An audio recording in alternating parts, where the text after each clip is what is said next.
What up YouTube? This is your fish friend Dustin. Haven't done a video in a while, and right now I'm in the process of doing a water change on the whole fish room. So everything's off. I just unplugged the heaters and the Proline submersible pump. So right now that's unplugged, reading nothing, and the pump's off. So I don't know if you can pick this up, but that's the film I'm getting on top of the water. This is after, I don't know, 3 months of running. So everything's off. This is just trickling to its end.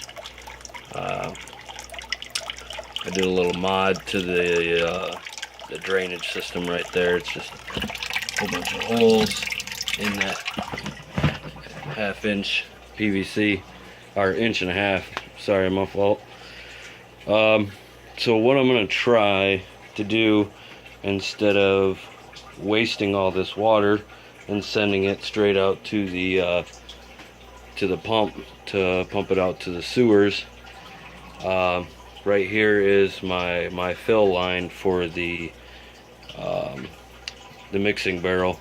So what I'm going to try to do is cut the end off that hose, attach it to the pump that's down in there, and this hose right here is going to run up and out and to water my garden. And so I'm going to move that pump that's in there to over to here, and we'll see if I can't pump this water out and to my garden outside. This is a 100-foot hose, so should reach no problem. I have more hose outside to connect anyways. I shouldn't have a problem with any type of cross-contamination, because this hose is going to be an out anyways. None of the hoses, if I need them, that are going to be linked to that one are going to be actually bringing water, chlorine water, or any type of water that was sitting in the hoses outside. It's not going to contaminate this one to contaminate my fish room, so I won't have any problem with any snails or any type of harmful bacteria that might harm the fish room. So everything's off except for the air system, of course, and nobody's getting any fresh water. So I'll try to get you another update right in the middle of hooking up the pump to pump the water outside. Stay tuned. Okay, so now I have that hose hooked up to the mixing barrel pump, and that's running all the way out there and outside. So now I'm going to start getting all this stuff off the bottom of the tanks. It's some sand from the cichlid sand that keeps my pH where I need it. Some of it went through the submersible inline pump and came out the outlets and down to the tanks. So I'll give you another update here in just a second. So I figure if I'm emptying this 100-gallon horse trough all the way out, each one of these tanks, I mean 3/4, maybe a little bit less, needs to be taken out, basically just to get the bottom cleaned off. And the really nice thing that I found out about putting the polystyrene down is if you look directly down at it while you're cleaning, basically shows you everywhere you need to clean yet. Wouldn't that be funny if I dropped my phone in there? That'd be a good video. If you could download it. Alright, stay tuned.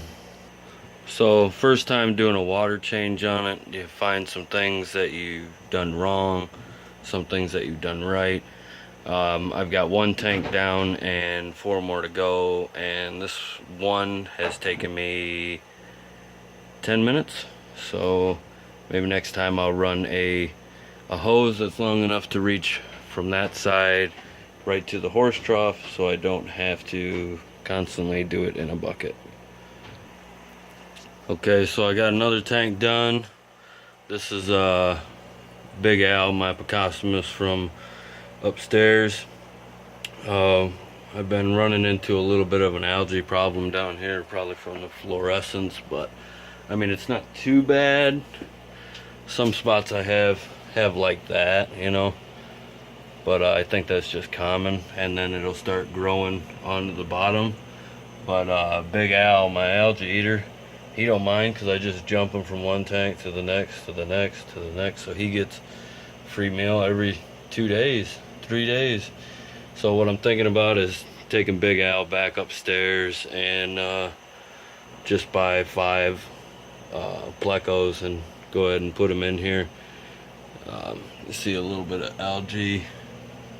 I don't know if you, yeah, a little bit. You can see a little bit right up there. It starts to grow on the tops because there's condensation and stuff. But this tank's down past the bulkhead in the back. I had a leak on this one. I don't think I applied a liberal amount of the aquarium silicone. Same down here with the Eureka Reds fish tank. So right there, he's down past the bulkhead too. So I'll have to put that on there as I'm going too. I'll have to stay down past them for a couple days till it dries up. Alright, so just continue on, you know. You guys don't be afraid to let me know what you guys think. Pros and cons about the fish room, whatever have you, you know. Tell me what you like, what you don't like. There's a couple things that I really like, and really found out I really don't like is not having that much headroom up there, because it is murder on the back. Alright, later. Get back to you in just a second. Yeah, you know what I mean. So now I'm pumping everything out of the fish room and to the garden, getting some hydroponics going on, feeding all in the garden and whatever have you. So it's gonna be over 100 some gallons of water being pumped into the garden. So I just figured I'd show you guys where all the water's going. This is the start of my back to Eden garden. I only got enough wood chips to do maybe a quarter of the garden, and everything that's in the wood chips, I mean, look at the size of those tomato plants. Planted them maybe 2 months ago and just put the wood chips on 2.5 weeks ago. So yeah, dirt's staying really moist and plants are loving it. Thanks for tuning in. This is your fish friend Dustin. Later.